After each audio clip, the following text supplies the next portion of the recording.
life, we cannot always control what happens to us, but we can always control how we respond to what happens to us. We all experience difficult and unpleasant situations at one point or another in our lives, but sadly, for a lot of people, life ends when life happens. Today on the show, we'll be discussing how to thrive through adversity and how to make delicious lemonade from the lemons life throws at us. Chidi Adeleye will be joining us to share the inspiring story of her turbulent journey into motherhood. She'll be taking us through how she was able to start her journey to finding healing and how she was able to find purpose in her pain. I am Rokomi Orumuyi, and this is The Chat Room.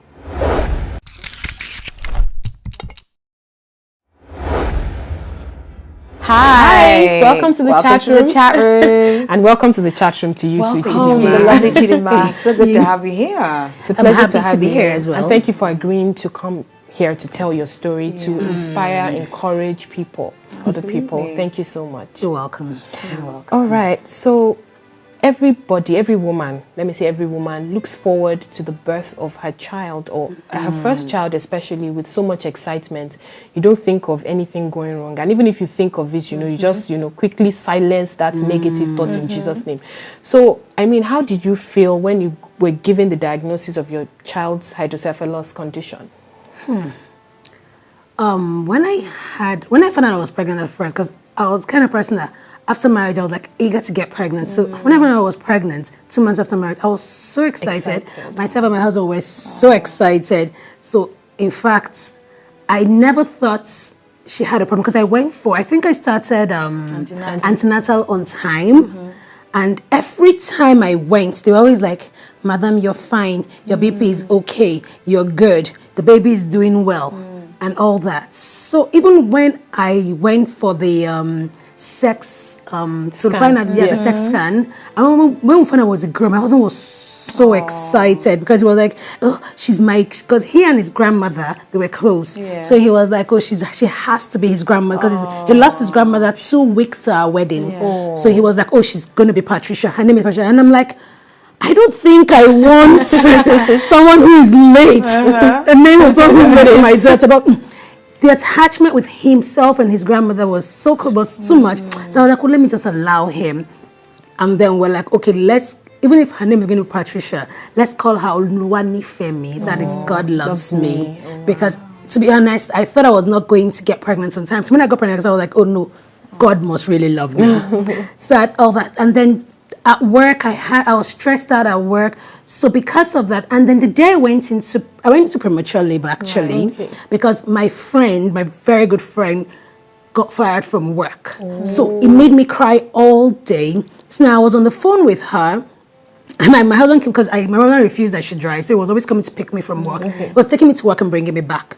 So I got home, I was on the phone with her, and then my husband went into the house, and I was coming in. So in front of the door, I was about to enter the house when I saw a lot of water poured, and I was on the phone with her, and I was like, Mutreo, I don't know what's going on. No, plenty of water just came out of me, and she's like, Chidinma, are you stupid? Call your husband. Where is Kay? Call him. Your water just broke. I said, no, I'm not due until November, and that was like first week of September. And I was like, no, I'm not due until November. And she was like, Chidinma, I'm coming now. Call your husband. And because we didn't have plans to give birth here, I wasn't serious. I wasn't prepared. I wasn't prepared for it. Although we bought things for her room, I did clothes, I did shopping for her. Oh my God, my sister-in-law, she was in fact so happy because she has 2 boys. So they were like, this is my princess. So grandma, everybody, they were all preparing. Everybody was shopping for her, and it was so crazy. So that day, I called her, I just screamed, babe, I don't understand though. Water just came out of me. And then he came out and he was so confused. And he was like, first thing he did was he picked up the phone, called, because we call Mommy J Super Mommy J because she's like the go-to person. So he just called her. And before I could say, I'm not joking, before I could say Jack Robinson, the whole house was in my house. Like grandma, the kids, his senior sister, the younger sister, his twin brother, everybody were at the party. How are you feeling? I'm like, I'm good. And she said, just calm down.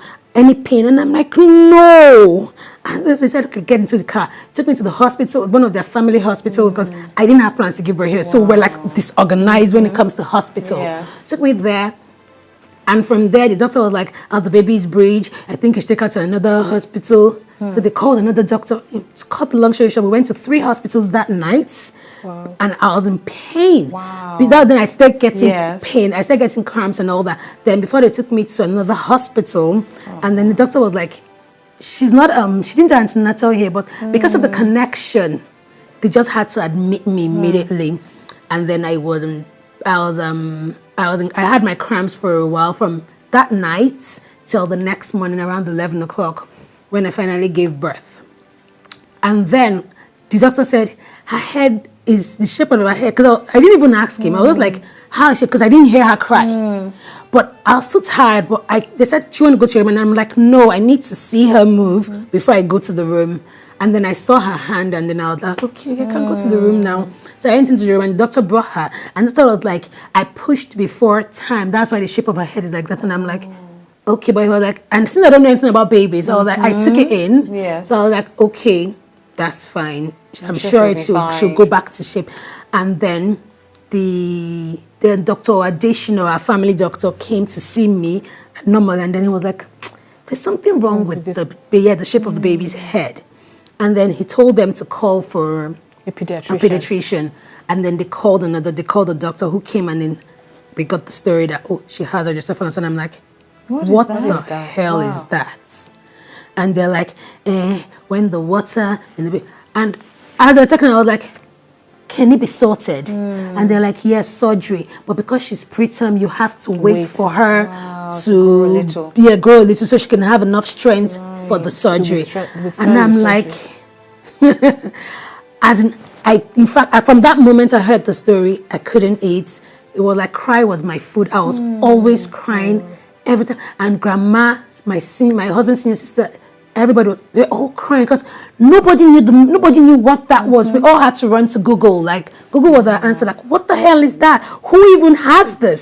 Where did this come from? How did this happen? Those are the questions that were going through my head. And I had to ask them. They said, "Sorry, whose fault?" That's what I said. "Sometimes if you don't take folic acid," and I'm like, "No, I took folic acid. You can't even give me that. I took folic acid. I took Pregnacare. The Pregnacare had folic acid. I took this, everything." and the doctor was like, "Just calm down." And I could not understand what was going on, because I'm looking at her. She's looking so pretty, and I'm like, I couldn't sleep throughout the night. I couldn't sleep. Myself and my husband, we were literally, because my husband was always in the hospital with me, so we're always been in the hospital. We were literally crying every day. How long was she in the hospital for? What happened? 2 months. We're in the hospital for 2 months. Yeah, I think, 2 months. I would say 2 months. And then that period, we had to, I couldn't sleep because you don't want her to get too cold. Because she was preterm. Yes, it was preterm. And then to worsen it all, she now had jaundice. Oh, I know about So that light, Oh, yes. because of that light, I couldn't sleep, because I'm like, and then she was getting cranky because of the light. So sometimes I'll be like, "You know what? Damn it. I'll turn off the light." Like, she's take her uncomfortable. out, yes. I'll turn off, as in doctor, the nurse will come, "Madam, don't do that. This thing needs the to more clear." she stays there, I had the same experience with my daughter. So As in, and then it was like her skin was burning up because of the light. And I was just like, she shouldn't be suffering. This is not fair. No child should have As to in, go through this. you get, this is not fair. At what point did you have the surgery? When she was, in fact, I could not even wait. Maybe she was term. Wow. A day after she was term, we had the surgery because the head was growing really fast. It was, they have to measure the head every day. So the doctor, because every time the doctor came to see me, he was like, doctor is talking, and I'm like, "Dude, I really am not interested in what you're saying. When are we doing the surgery? Because this girl's head is growing, and I'm sure it's making her uncomfortable." And he was like, "Madam, you need to calm down. We need to see the speed of the head. If she's if she's not term, and we do it, she can die." This and that. And because of that, I just had to relax. I didn't have a choice. And then when she was term, we did the surgery. And in fact, that morning of the surgery, nobody could eat. Nobody could do anything. Like, they took her in, and I think 2 hours after, they brought her back. And they were like, "Madam, this is your daughter." And I'm like, "What?" And they were like, the guy said, she woke up before the surgery was over. And she was just looking around. And I was like, "Are you serious?" Such a fighter. That You know, she had literally had a mind of her own. I'm sure if she hadn't come out the time she came out, who knows? Maybe she wouldn't have even survived it, because by the time we went from one hospital to another, she was weak. And then, so she came out really weak. Yeah. So, to be honest, even the doctor, he asked me, he said, why did they force you into labor? And I'm like, no one forced me into labor. He was like, you went into labor yourself, your water broke. And I'm like, yes. And he said, and you gave birth to her naturally, not CS. I said, yes. And he said, that's your first miracle. Wow. So I just smiled and I said, I mean, this one, she's yet to stay. She's a fighter. So the surgery was successful. You felt like, oh, thank God. You could finally take your baby Storm home. is over. And then what? And then, because she's preterm, she had pneumonia. Oh, wow. Yeah, so there was this day I got home from work, and then Grandma was like, she's not been eating. And I said, what's wrong? And then Grandma said she doesn't understand that she's not eating. She's this. And I was like, okay, should we take her to the hospital? Grandma was like, she thinks so. We should take her to the hospital. So myself and Grandma was with her at the back, and I was in front, and my husband was driving. And then we got to the hospital, and then my husband got to the car park, and Grandma looked at her, and Grandma said, Chidi, I don't know, carry her, be running. I don't understand what's going on. And I'm like, what's going on? So I carried her. My husband was still trying to park. How many months at this time was she? I think she was 4 months. Yeah, 4 months. Yeah, 4 months or 5 months. So I rushed her to the hospital. And then I got there, and the Grandma later came, and then the nurses were being sluggish, and I was like, we need someone to tend to her now. What's going on? And then the nurse was like, hey, we need to take her vital sounds. We need to do this. So by the time they put the stuff on her finger to check her oxygen level, next thing we heard was, we need oxygen now. We're losing her. And then Grandma started crying, and she started praying. And I was looking like, what's going on? Losing who? And the body oxygen, and they just collected her from me, put her on the bed, put the oxygen, and God willing, she came back. She came round. And I was like, don't be doing this to people. It's not fair. It's not nice, because Grandma almost had a heart attack that day. And after that, I think they said she had chronic pneumonia. So the doctor was like, because when she did surgery, she was in private suits. So we were like, we're going to private, because she wasn't in contact with any other patient, any other child. So I think that helped her and prevented her from other infection. Right, yes. But the doctor was like, no, I need you to go to general ward, kids ward for, I think, I can't remember the name, but she had to go to general ward, not West 2, that we should go there so that we would see what other kids are going through and know ours is not serious, and be grateful to God. Yes. So we said, okay, let's go. We got there. They put her on drip and everything, because they made sure she was out of emergency case before they took her there. So she was in the emergency ward for 2 days before they took her to Northwest 2, and then we were there. And so literally we were like, they were giving her different antibiotics, and it didn't seem like anyone was working. Because she was still weak. Everything we did, in fact, the amount of tests we did, the amount of money we spent. And the funny thing was, during that period, you know when you have a child and you're going through something you never thought you would ever have gone through in your life, it strengthens your faith. So we're really hopeful. In fact, my faith was great. It was up there. It was really up there. Because you're already so attached to her as well. You couldn't imagine life without her. Do you get? Because I wake up every night to give her food. Grandma's chest was her favorite position. So my hope was really there. I'll come to work in the morning, go in, clock in. From work, I'll stay in the office for like an hour. I'll go to the hospital, stay with her till like 2 o'clock or 1, 2. Grandma would come and take over. And then I'll go to work, and after work, I'll go back to the hospital. My husband too would come, and so we'll be there till like 9 o'clock, because you can't sleep with her. So in fact, the Patricia was like VIP patient because the top doctor, I don't know, maybe because of my profession, I don't know, but the top doctors were always on her case. Yeah, and the nurses, like she was in front of the nurses' seat so that anything they're looking at her and they're getting up. And then she was there for like 2 months, almost 2 months. Again. Yes. So there was a lot of in and out of hospital. Patricia's life was basically in the hospital. Wow. Yes. So she was there for like 2 months, and then a day to when we were supposed to discharge her, this is us. They told us that she was fine, she could go home. And so we went home and we're like, thank God. So tomorrow Patricia is coming home. And then it was on a Sunday, and I went to the hospital with the hope that I'm going to pack my things. And they told me she had a seizure.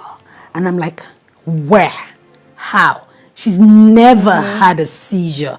Where did that come from? And they showed me a video, and I'm like, what's going on here?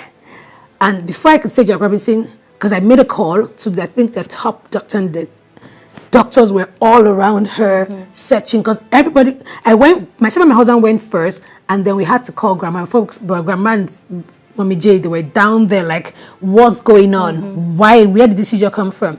And that was it. And then she had to stay another 1 week. Wow. Just another. So this morning, the doctor said, okay, I think she can go home now. I said, you know what? I'm going to sleep in this hospital this night. Let me see the devil.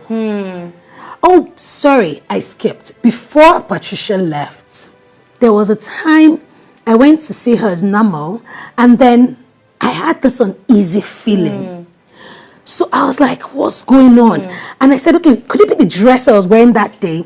My husband said, okay, babe, do you want to go and take off what's inside the dress? Maybe it's tight. And I'm like, babe, I don't get it. I don't know what's going on. I'm uneasy. And he said, calm down. And I said, I'm uneasy. So we prayed for her. And then we went downstairs. As we were getting into the car, I turned and I looked upstairs and I said, you spirits of death, roaming in Northwest 2, tonight you will not see my daughter. And my husband said, babe, you're scaring me. And I said, I am scared myself. He said, you need to stop this thing. And I said, I don't know what's going on.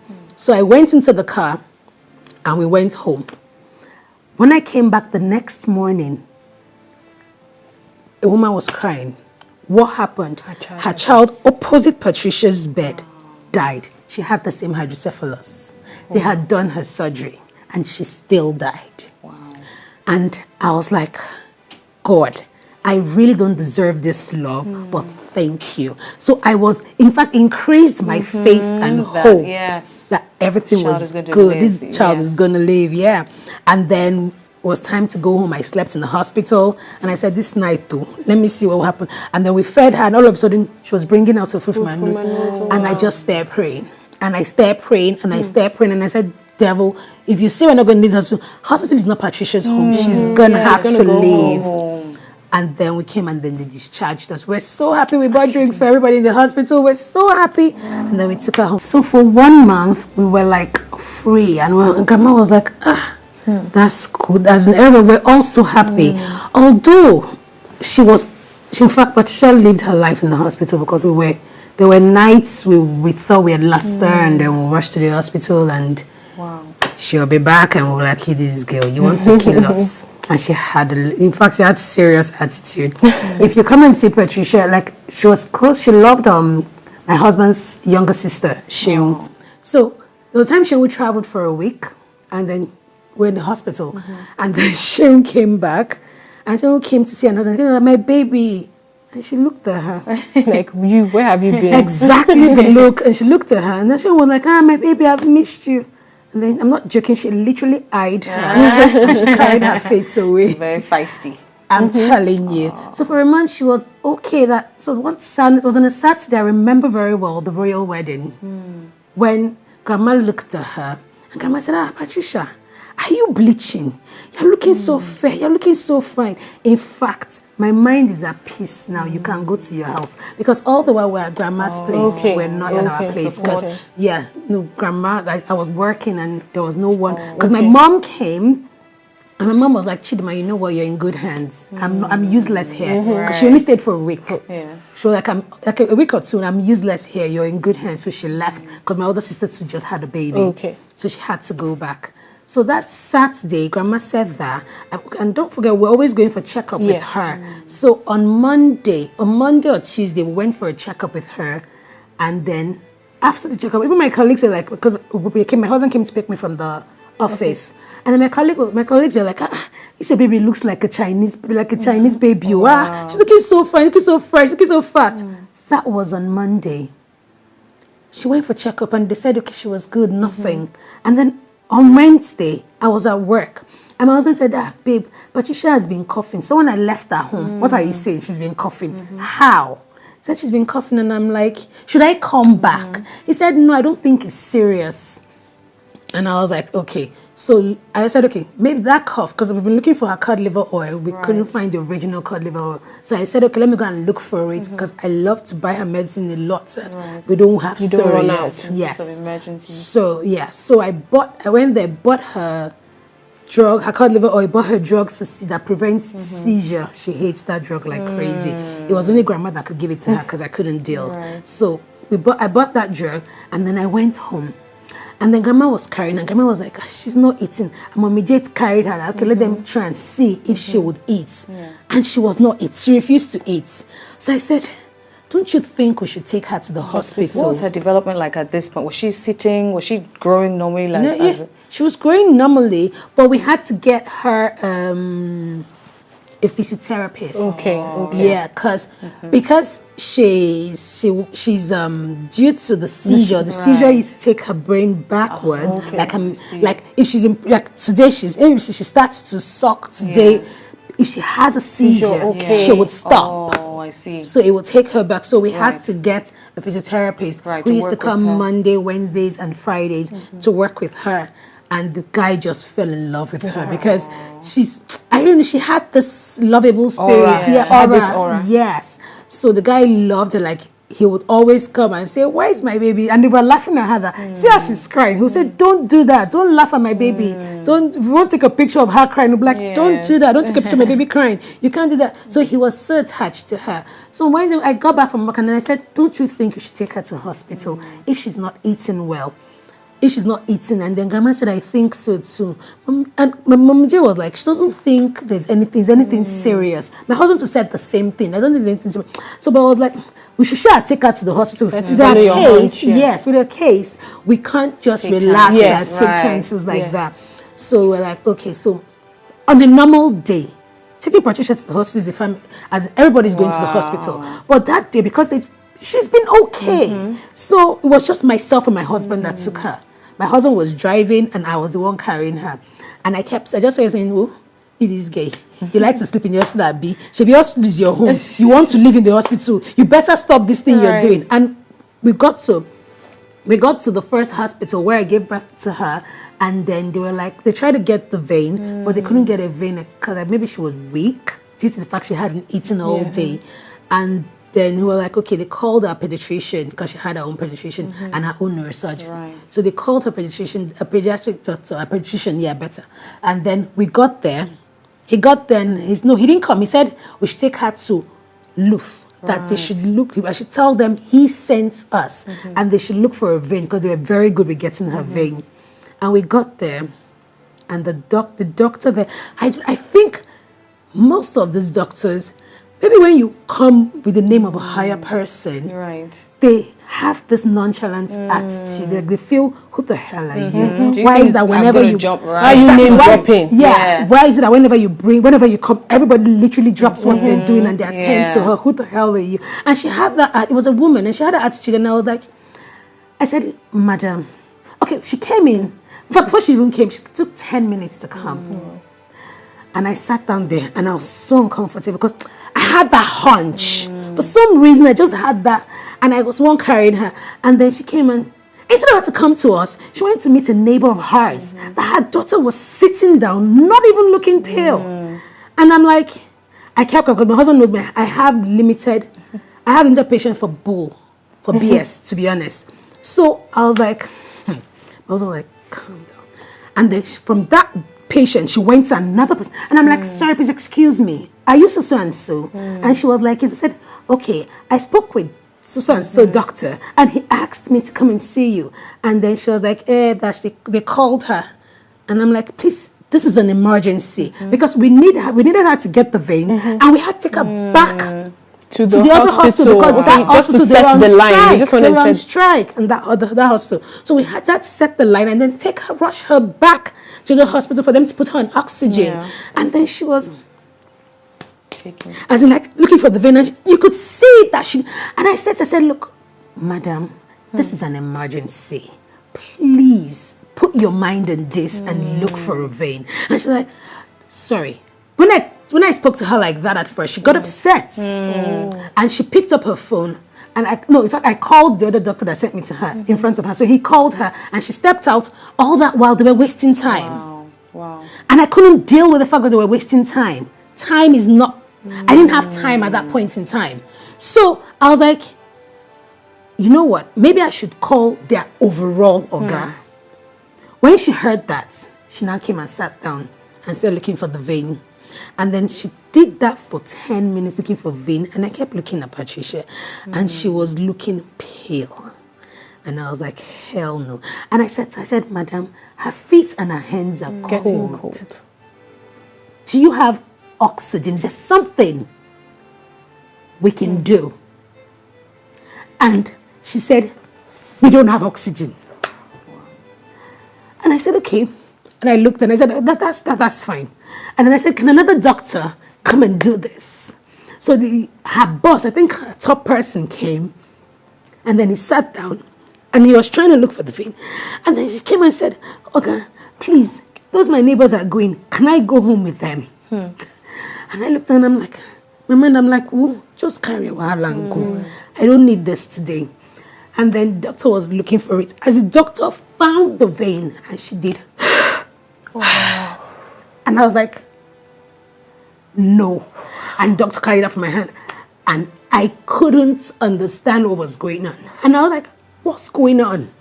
And they took myself and my husband out. And then we just kept praying.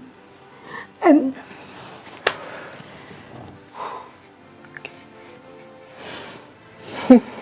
we just kept praying.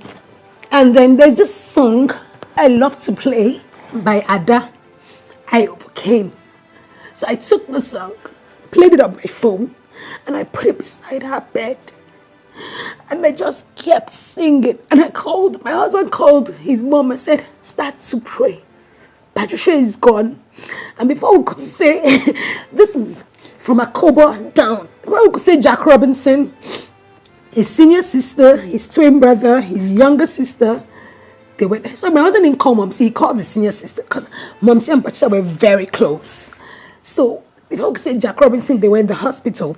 And then when I said they were really pressing, and then from nowhere they brought I think manual oxygen, and I was like, what the hell?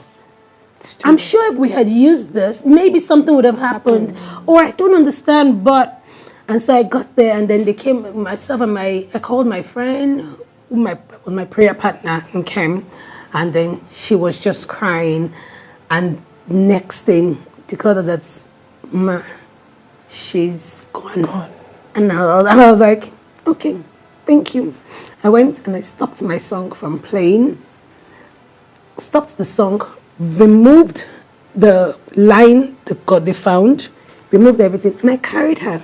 And I was going, and they were trying to talk to me, that madam, and I'm like, why am I still here? She's not dead. She's sleeping. Why am I here with you people? And I carried her, and as we got outside, my husband's senior sister, my husband's twin brother, and the younger sister were coming. And maybe the way she was, they're climbing up the stairs, maybe the way she was, his senior sister literally fainted. As in, she hit her head on the floor. And Mommy J could not. Mommy J called her from me and said, Patricia, it's me, Big Mommy, wake up. And the twin brother was just, and I couldn't cry. To be honest, I didn't cry. I was looking, I was like, what's going on? This is a dream. What are you two doing? It was like kind of like an out-of-body experience. You get, I don't understand what was going on. So I was like, these ones are joking. We got downstairs. I said, no, give her to me. Mommy gave her to me. I entered the car. My husband, because they all came with different cars. My husband came with some car. We brought her in our own car. So I got into the car and I carried her. My husband was trying to drive. And we were going, and I was still, I was still carrying her. As far as I'm concerned, she was wasn't sleeping. there. She was sleeping. Because it's someone who was fine before I left for work. So where did this all happen? How did this all happen? Was it left past 11 she died? And I was like, this is a joke. And so we couldn't tell grandma. Nobody could go inside. So we had to call an elderly person, a neighbor, to go and tell grandma, because herself and grandma, they were close. I took her right to the room. I put her on the cot. So I got a diaper and I went to her room and I wore it. In fact, my husband's younger sister followed me. Chidi, what are you going to do?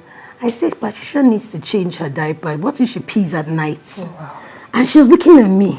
And in fact, they all just left me. I changed the diaper. So no, she said, you know what, don't worry, I'll do it for you. And I said, please wear her nightie because she can't sleep in that. And she just kept looking at me. And then I went to the parlor and I sat there and I was looking at everybody like, what's wrong with everybody?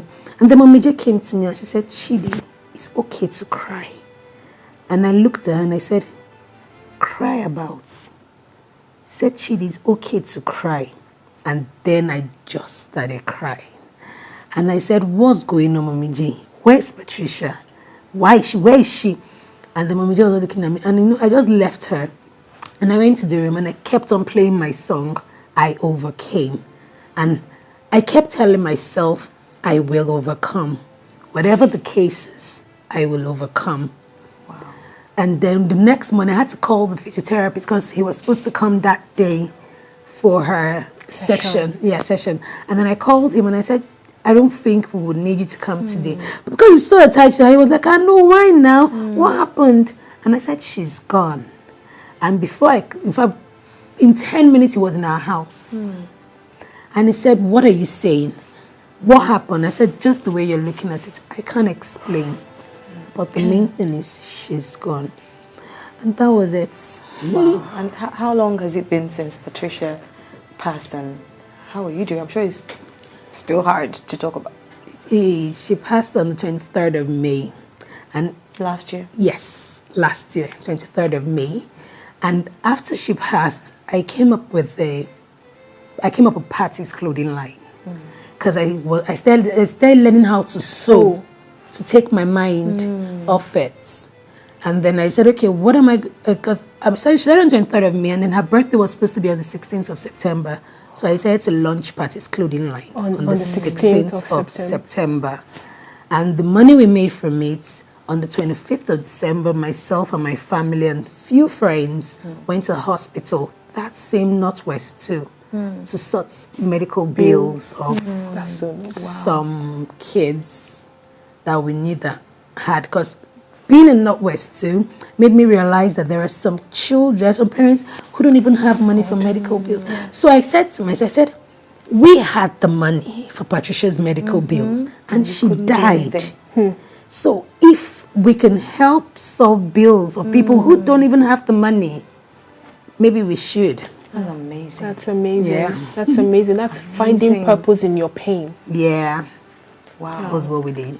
I don't even know. I have tears welling up in my eyes. And I mean, we don't have to ask if it's still hard to talk about, but I'm sure it's still hard to talk about. But I mean, do you ever feel guilty? What if I have another child? Do you think about that? Yeah. To be honest, during the period we were in the hospital, my mom was like, Chidima, why don't you and your husband try again? I'm like, try again. For what? Because I'm like, she's not stable. Will I be going in and out of hospital with pregnancy? I'm not going to put another child through that. Right. So I was like, no, I'm not ready for that now. So how have you been able to, of course, your healing is it's a journey. Yes. How did you begin your journey to healing? First of all, it's hard to get over that, to be honest. But with the help, I'm not even going to come here and say, oh, I did it all by myself. Because to be honest, something like this, no one ever gets over it. You just believe God and accept what He has decided to do. Because I told myself, I said, you're not getting the pain. Patricia was always in and out of hospital. She was the one taking the drip. She was the one they were always looking for veins up and down. She was always crying when it was time to look for Vane. And we literally could not stay there when it was time to look for Vane, because I'm like, you're picking, stop, it's too much. She's crying, stop. So I'm like, she was one going all through that. Not you. You are selfish. You're like, oh, I love her. I want her to be here with me. But she's the one going through pain. So just let her rest. So, you know, thinking that she's now resting, does that give you some form of closure? Nah, I'm selfish. Who isn't? It's okay. I think it's okay. It is. I'm selfish. I think it's okay. To be honest, there was a day I looked at myself and I said, it's better having Patricia than being without a child. It's the truth. Because no matter the challenge she had, as in, she still brought smile on my face. Like, I was not just on my face, on everyone's face. Like, every mommy, J most especially, and grandma, they were always looking for one thing or the they cannot go out without buying her a top or a dress. Patricia had clothes till she was 1 year. Wow. I'm not joking, still in the box. So whenever I have anybody who is giving birth to a girl, I just pick something and just give it to them. Your support system, can we give it to your support system? Would you say that's also one of the things that sort of helped you to be strong? You feels like you had such a great support system as well. In-laws and your family. Your mother-in-law. To be honest, yes. And I'm not going to come here and form, oh, I don't break down sometimes. I'm not going to come here and say, oh, I'm strong. Trust me, it's not easy. Because even as a last, what am I saying? As a last month, or last 2 months, myself and my husband were still crying. So we're not going to come here and say, oh, it's okay. Oh, you can pull through. She's resting. It will be easier, maybe it will be easier if I have another child. And then I'm like, oh, you had a senior sister, but she had to go and prepare the way for you people to come. So just maybe if I get another child, I might, but I don't think I can forget Patricia, because she had this attitude that like made me laugh. So, wow. Wow. What can we say? Oh, this has definitely been a tearjerker session. Absolutely. And, we applaud your strength. We applaud your strength. You may not think, or you may still think, oh, I still break down, but trust me, we see your show of strength. We see how inspirational you are. And wow, I mean, I just want to just hug you so bad. Hug you, commend you, applaud you. I mean, you don't think you're strong, but you are. You know, you can see that you're strong. You're doing. If you say so, I really don't think I'm strong. And I'm sure a lot of people are inspired by this story, because some people are going through things that they think, oh, the whole world is crumbling upon me. And you know, hearing your story just inspires them. If she went through this and she's still standing, you know, I'll be fine too. I can get through this as well. Trust me, if I can get through it, because cry was like food to me. So if I can get through it, anybody can. Well, I want to thank you so much for watching the chat room today. As you can see, we're all like we all have our tissues handy. Absolutely, our tissues. But I mean, this is not pity, this is just inspirational for us. And we're drawing so much strength from Chidinma and of course Patricia, who will forever live on. And so we appreciate Chidinma for coming. We appreciate you for watching. And until next time, when we're back with another power-packed edition of the chat room, don't forget, it's always a good time for real talk and deep conversation.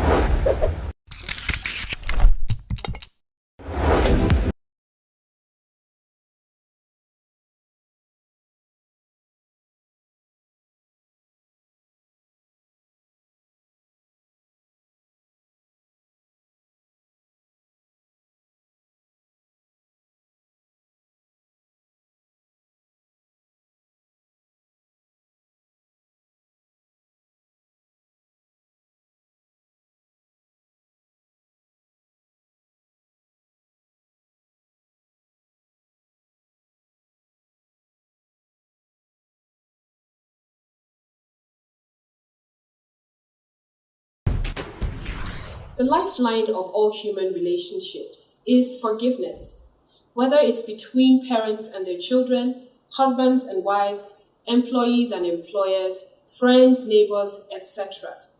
Due to our fallible nature, we are bound to step on each other's toes every now and then.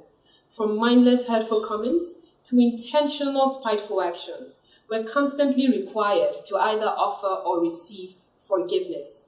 Why then do many people find it so difficult to forgive?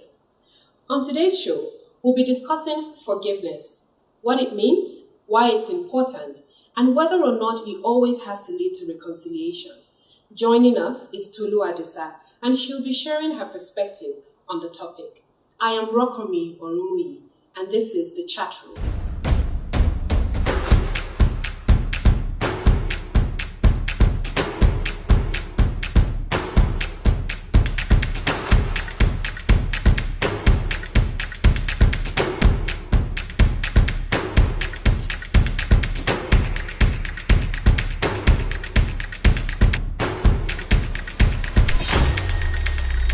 Hi Tolu, thank you for being on the show. Hello. Welcome. It's a pleasure to have you here. Thank you. Okay, so why do you think it's important to forgive? Why do you think forgiveness is so important? I think forgiveness is always a good place to start from. Life as we know it evolves. Right. Things are constantly moving. Everyone is moving forward. Unforgiveness keeps you bound to a particular place or to a particular thing. Unforgiveness takes time. It takes nurturing. You have to stay at it and say, oh, you know what, I'm not forgiving this person. I'm staying at it. It takes a lot of effort. It keeps you in the same place and not necessarily giving you anything good in return. It just leaves you stuck. Absolutely. And I feel that there are some people who are good forgivers, if I can use that word, and there are some people who just find that it's tougher for them to forgive. Do you think those people are like that because of their personality, their background? What do you think? I think so. I think personality has a huge role to play in it. I find that I'm quick to forgive. For some reason, doesn't mean everybody should keep on offending me. Have you always been like that? I don't Exactly. think so, actually. Okay. But I learned very early, maybe during my older teenage years, to just let go of things, and I felt better. And once I feel better, then I know it's a good decision to forgive. So I learned that earlier on. I also think based on family, what you're used to, if you have grown up in a family and dad is always in constant malice with mom, mom is always in constant malice with you, see it around them. Then you pick that up. Part of you. Exactly, it becomes a part of you. It's your right. You're just showing your family traits. Right. So I think it depends a whole lot on background, on personality. Well, I think that to a large extent, a lot of people don't understand what forgiveness really means. And that's why some people find it difficult to forgive. For somebody like me, it's easy for me to forgive. But the day I realized that forgiveness is a decision and not a feeling, it really liberated me. And it helped me embrace forgiveness faster and quicker when people offend me. Because I think a lot of people tend to think that forgiveness is a feeling that they have to wait for. They have to feel good about it, and then they find it easier to forgive. But forgiveness is actually a decision. Yes. It has to be a decision. You make that decision even while you're feeling the hurt, while you're feeling the pain. Yes. I think marriage coaches people for that. Because sometimes your spouse does something really hurtful. And it's easier to hold somebody who you don't see every day. Is easier to hold that person in unforgiveness. But somebody that you see every day, it's difficult because every time, I don't know about you, but when I'm upset with somebody, when I hear the person's voice, my heart starts racing. Absolutely. I start having some physical or internal reactions. Yes. So if you have to go through that every day, it's difficult. So it's easier for you to, when you make that decision, you make a decision to forgive, and then eventually your feelings will align. Yes, I think when I got married, while we're still dating, if I get offended or something, I go to my house to go to your house. But when we got married, and I realized that actually we're still going to sleep on the same bed. Exactly. So why am I wasting time? Yes. You know, I just go ahead, you know what, it's okay. Let's just move on. Let's just, life goes and life continues. Absolutely. So, yeah. But why is it that, though, that feeling of, if I forgive you, I'm letting you go too easily? Yeah. Why is it that feeling? So I want to hold on because I don't want to let you go that easy. You've done something to offend me. I must let you know. And I still over it. Even though in the long run, obviously, it's bad for me. It's like But making you I just pay. feel like I'm letting you go too easy, just leaving you and forgiving you. So I think if all of us had a good idea of who we really were and how much God has forgiven us, I think it's just pride. Ego. Yeah, it's the ego. I think it's just our pride. ego. Because Yeah. you know, no one is perfect. You've offended a lot of people yourself. God, you've offended God in so many ways, but He's let you off the hook a lot of times, more than you can even count. So if you had a good idea of who you were, Right. you'll find it easy to forgive people. You'll find it easy to let people off the hook, because that's what forgiveness is: letting people off the hook. Just don't take offense. Don't treat them the way They deserve to be treated. it Looks like they deserve to be treated. Because, and then again, we're not all, you don't know everything. You don't know what happened to that person, that person had to treat you that way. Yes. You don't know what the person was going through. Right. The person might just have been having a bad It's day. like giving someone the benefit of the doubt. Exactly. Absolutely. But as well, does forgiveness always have to mean forgetting? Because I mean, people, so oftentimes you forgive someone and then you forget and then you give them the opportunity to do the same thing to you. So how does it work in your life? Where is it forgiveness and forgetting and allowing? For example, someone steals from me. Do I keep leaving the room unlocked so they can keep stealing from me? Will it be unforgiveness if I decide every time this lady comes to my house, I'm locking up all the rooms and I'm making sure I keep my bags? Would that be forgiveness? Well, fortunately or unfortunately, it's something we have to do. Forgiveness is selfless, but at the same time, it is selfish. Right. For you to, let's use that illustration that you used, you're letting someone off the hook easily. For you to keep someone on the hook, it means you are at it. You know, you're staying there, you're nurturing it, you're making sure, It takes effort. It takes effort, Right. exactly. It takes effort. You're making sure that, okay, this person stays here and I'm not going to do this and I'm not going to, it takes too much effort. It is draining. It won't produce anything good. It won't produce anything good Productive. in your life. How about channeling that effort into something? Exactly. Something more productive. Exactly. So just, you know, as you said, let the person off the hook. You've been easy on yourself. See it that way. Don't see it as, I just let the person did just this, get away with committed it, murder, just and like then that. no. Look at you are letting your own self off the hook when you actually forgive. I think also is unforgiveness some form of, does it give people some form of power? Like it gives you some form of control over that person. You feel like you have, false sense of control over that person. In marriage, for instance, stop with your spouse. Really, I don't think forgiveness gives that person power over you. It actually gives you power.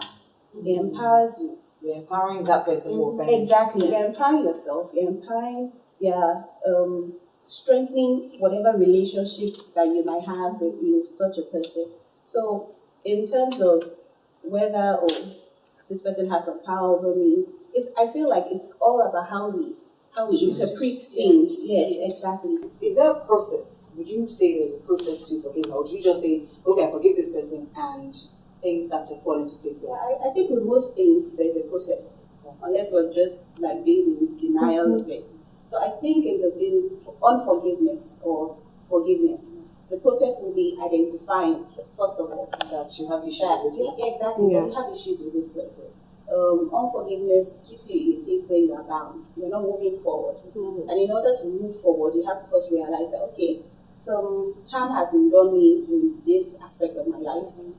I find it difficult.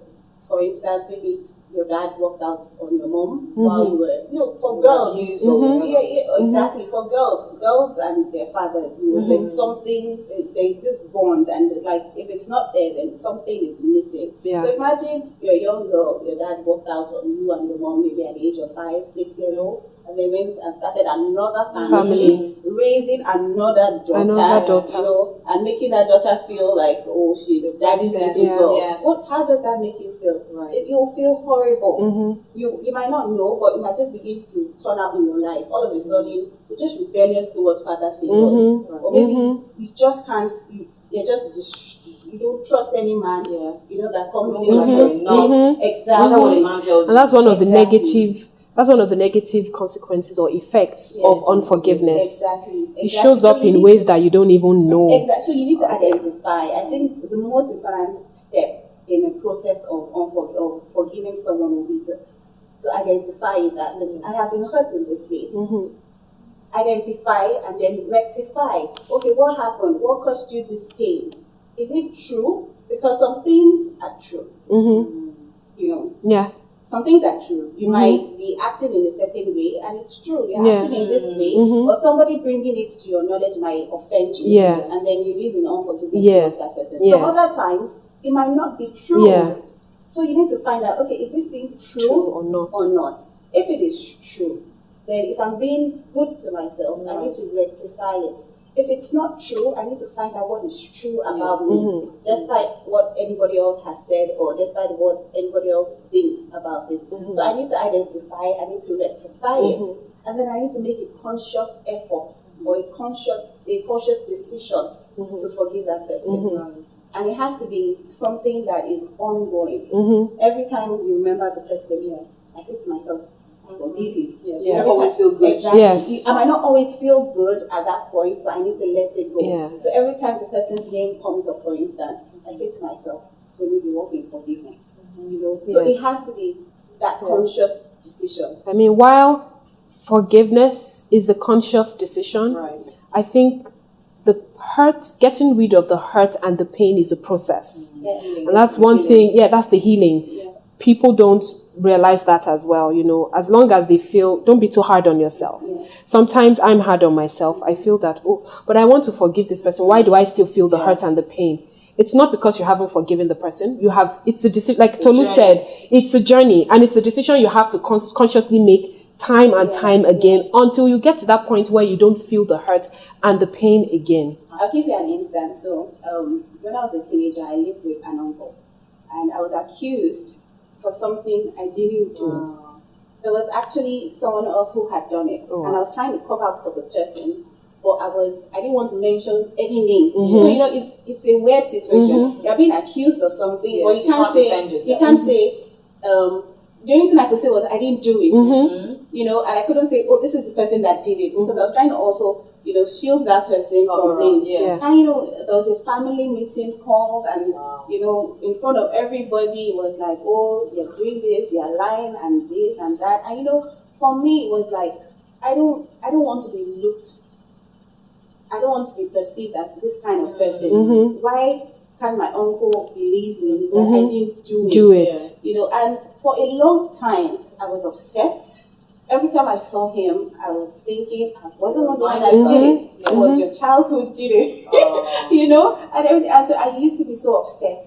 But I think I came to a point in my life and I realized that, you know what, you're not going forward with this. You're not going to have a meaningful relationship with your uncle if you continue like this. So I let it go, and I found out it was experimental. But I found out that it released me. And I could have a sustainable relationship with my uncle and, you know, with everyone else around, because I decided to let it go.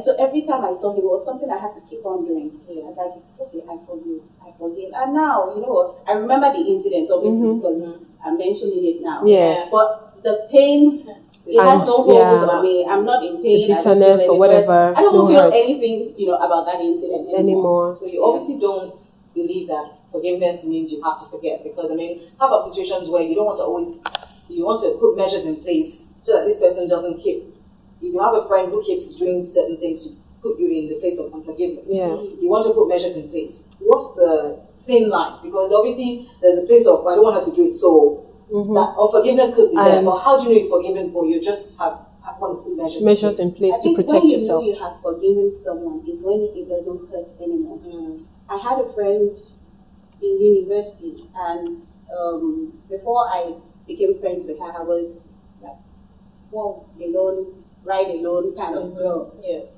So I started getting close to her, and we started attending fellowship together, attending stuff together.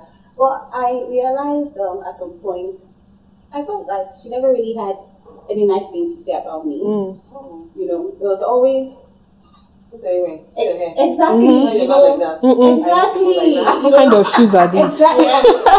You guys were there. You know, so I found like it was like a constant, like every time I see her, it's okay, what is she going to say again now? She was always putting you down. Yeah, she was always putting me down. I felt like, you know, sometimes, and that's the thing about, you know, hurt, sometimes it's perceived, yes, sometimes it's real, sometimes it's imagined. Yes. But in my case, I felt like, okay, I tested it, like, okay, let's see what's going to be next. And without disappointment, you know. Without fail. Yes, exactly. I have forgiven her because it doesn't hurt anymore. But the measure I had to put in place to guard my own self was to put a bit of a distance. A distance. Yes, because I don't want evolving, I'm growing, I'm becoming. Yes. I don't want someone who's always going to be Yes. putting me down Yes. when I think I'm advancing. Mhm. You know, you should have people around you who are constantly Yes. celebrating. Yes. Exactly. Yes. Exactly. So I came to the point in my life that I was just like, okay, I have forgiven you. I have no hurts. I No bear grudge. no grudges. But in order for me to move forward. Yes. You have to. I have to Love drop you. from afar. I have to love you from a exactly, distance. Exactly. Yeah. So you can put those measures in place and still work in forgiveness. Right. Yeah. Forgiveness is a two-way thing. You can offer it. You can receive it. What do you think about? For instance, you notice that somebody is being funny to you, or maybe you genuinely hurt somebody and you have tried to seek their forgiveness and they're still holding on to unforgiveness. They're still bearing this grudge against you. For how long should you keep seeking forgiveness from somebody who is offended by something that you have done or something they perceive that you have done? For how long should you keep trying to? It's a bit of a tricky one, but let me start with the first scenario. So the first scenario where you have offended someone, maybe you know that you have offended the person. Should you go and try and make amends? I think it's always a gracious thing to do as human beings. You know, it's good to give that relationship another chance. You know, it's good to give that always trying to or mend anything bridges. just another opportunity. So it's always a gracious thing to. I think I might have offended you, or have I offended you? As long as we stick to the issue and not begin to attack the person, I think we will make progress. Yeah. But in the case where someone is bent on not forgiving you, there's only so much you can do. Yeah. To be honest, there's only so much you can do. You can apologize to the person once, take witnesses. Yeah.